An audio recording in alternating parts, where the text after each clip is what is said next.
So number 4 gaming with তালহা, যে কিনা all time মরতে মরতে হাসতে হাসতে ভিডিও বানায়, যাকে কখনো কান্না করতে দেখা যায়। কিন্তু আরো 2 বছর আগে তার YouTube channel delete plus hack plus strike অনেক কিছু ঘটে তার ইউটিউব চ্যানেলের মধ্যে। এন্ড তারপরে সে তার একটা বড় ভাইকে একটা ভয়েস মেসেজ দিয়েছিল, যে ভয়েস মেসেজটি পুরো Bangladesh and Indian free fire community পুরো কাঁপিয়ে দিয়েছিল। এন্ড গেমিং উইথ তালহার সেই ভয়েস মেসেজই ছিল এটা। আসলে অন্তর থেকে ভাই আমার যেটা বেড়ে আসতেছে ওইটাই তোমার বলতেছি ভাই, আল্লাহর কসম ভাই, আমার যে ভাই এত কষ্ট লাগতেছে ভাই। আমার দুটা চ্যানেল, আমার সোনার বাংলা চ্যানেল, ভাই দুটা চ্যানেল।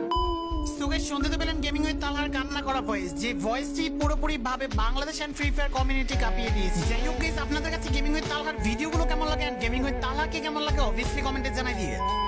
সো নাম্বার 3 রয়েছে ইটসকাপো, যার বর্তমান সময়ে 3 মিলিয়নের কাছাকাছি সাবস্ক্রাইবার রয়েছে। এন্ড ইটসকাপোর ভিডিওতে তাকে অনেক বেশি হাসি খুশি দেখা যায়, কিন্তু আপনি কি জানেন ইটসকাপো একদিন কেঁদেছিল তার একটা ভিডিও, কিন্তু তার কান্না করার কারণ ছিল জ্ঞান গেমিং কে নিয়ে। কারণ ইটসকাপোর যখন সাবস্ক্রাইবার অনেক কম ছিল তখন ইটসকাপো জ্ঞান গেমিং কে গালি দিয়েছিল শুধু কোনো রকমের অপরাধ ছাড়া। এন্ড যখন ইটসকাপো তার নিজের ভুল বুঝতে পারে তখন সে একটা ভিডিও মেক করে। এন্ড ইটসকাপো সেই ভিডিওতে জ্ঞান গেমিং এর কাছে ক্ষমা চায় এন্ড সে তার ভিডিওতে অনেক বেশি কান্নাকাটি করেছিল।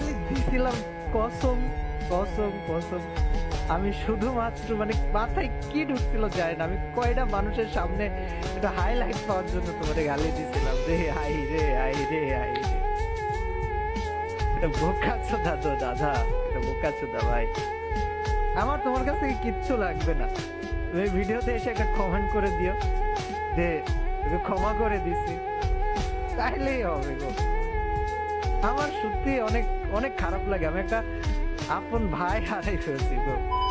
সো গাইস, দেখতে তো পেলেন ইটসকাপোর ইমোশনাল মুহূর্ত। সো আপনাদের কাছে ইটসকাপোকে কেমন লাগে অবভিয়াসলি আপনারা কমেন্টে জানাই দিয়ে।